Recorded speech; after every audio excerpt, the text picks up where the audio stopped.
Yes, Kenya. Tamu sana, yes.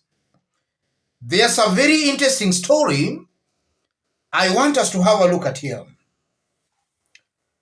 Concerns as NHIF loses shillings, 9 billion police and prisons medical cover.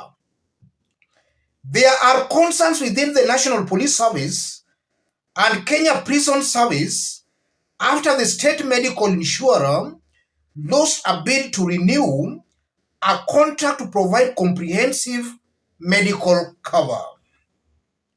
The National Hospital Insurance Fund, NHIF, was on December 16 informed it had lost the tender to a consortium of private insurance firms. The firms are led by CIC General Insurance, led by leader of the consortium, All Mutual General Insurance Kenya Limited, and Britam General Insurance Company Kenya Limited. Yes. So Kenya Police and the Prisons Department are no longer insured under NHIF. Yes, their insurance has been now given to private firms. In this video, as usual, I want us to dig deep into that story to understand exactly what is going on behind the scenes. Before we dig deep into that, let's listen to William Ruto during the campaigns. Tumesema kabla ya Disemba mwaka huu, serikali hii ya Kenya Kwanza tutahakikisha kwamba kila Mkenya atakuwa na bima ya afya ya NHIF kabla ya Disemba mwaka huu. Every citizen.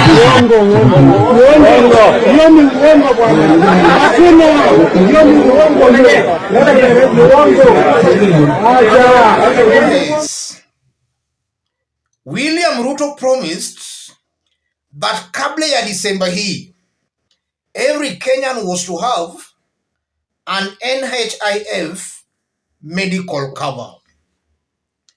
December is gone. We are now entering in 2023. The big question, are all Kenyans having NHIF medical cover? The answer is a very big no. So William Ruto lied to Kenyans. That's a lie that is now actually confirmed. William Ruto lied to Kenyans. And if the law was to be followed as it is, William Ruto should be impeached or he should himself resign. But because we are in Africa, African leaders are not known to resign. They rather die than to resign. Besides that, you are seeing that even those who are under NHIF cover, medical cover, they are now losing that medical cover to some private companies. And honestly, if you look at our government's medical cover and our private companies' medical cover, it's somehow certain and very obvious that a government's medical cover is more secure than a private medical cover. These private companies, they can actually collapse. Yes, they can collapse.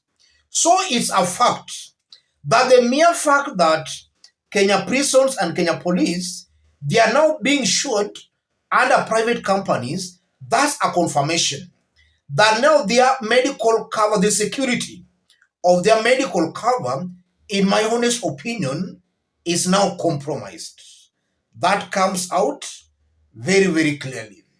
And from that story again, I'm also not ruling out the aspect of corruption. Some senior government officials might be doing business with these three private firms. That's a fact, and that is so because we are Kenyans, and sometimes what normally happens behind the scenes is just people just tracking business deals in order to enrich themselves. And that now takes us back to the integrity of William Ruto's government. And I'm talking about integrity because, again, if you look at the calibers serving in William Ruto's government, be they principal secretaries, be they CS, some have serious integrity issues. In fact, corruption cases against some, and even murder and rape cases against some of these government officials had to be dropped to enable themselves in the government. And the droppage of their cases was largely done through the back door. These individuals never went through the judicial process. In fact, the judiciary, in my honest opinion, in conjunction with the Director of Public Prosecution, actually joined hands together in making sure that the cases were killed. So on that basis alone, Ruto's government is full of government officials who do not actually pass the test on leadership and integrity. And just as the Auditor General says, Kenya loses about a third of its annual budget to corruption. In William Ruto's government, that figure most likely is going to go high. We might now find Kenya losing even half of its annual budget to corruption if this trend continues.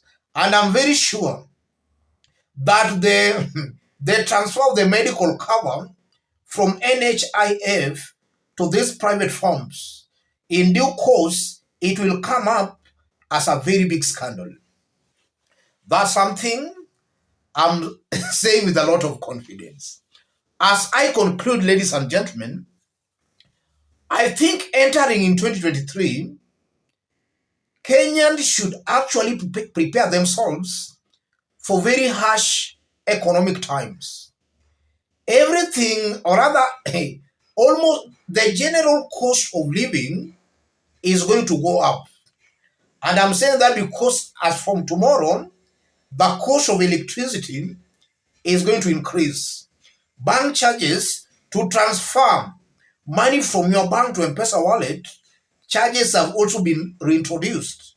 So you are seeing the school fees and all this. Life is going to be more difficult for Kenyans in 2023 going forward.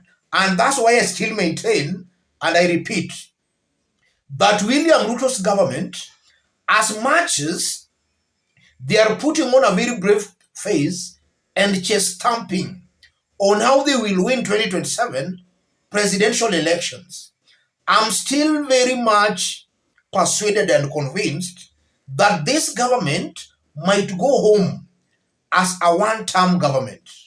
If the trend continues, Kenyans are seriously going to lose faith and trust in this government. And just as I've been saying, any leader most likely who will be associating with this government will be seen as a sellout, as a betrayer. That's why I believe this is a government that might go down in history as a one-term government. Ruto might go down in history as a one-term president. Let me stop it there, ladies and gentlemen. But just as I did indicate when we were starting, if you are watching us for the very first time, but so far you have not yet subscribed, kindly subscribe, give this video a like. And to our fans and subscribers here, I'm very much humble, very grateful for the kind of support you are giving me here. God bless you. God bless Kenya. And to any other person who want to support us here, I've pinned my number on the comment section. Contact me through the number or feel free to channel your support to the number. And let me wish all of you a happy New Year 2023. Let's meet in our next analysis. Thank you.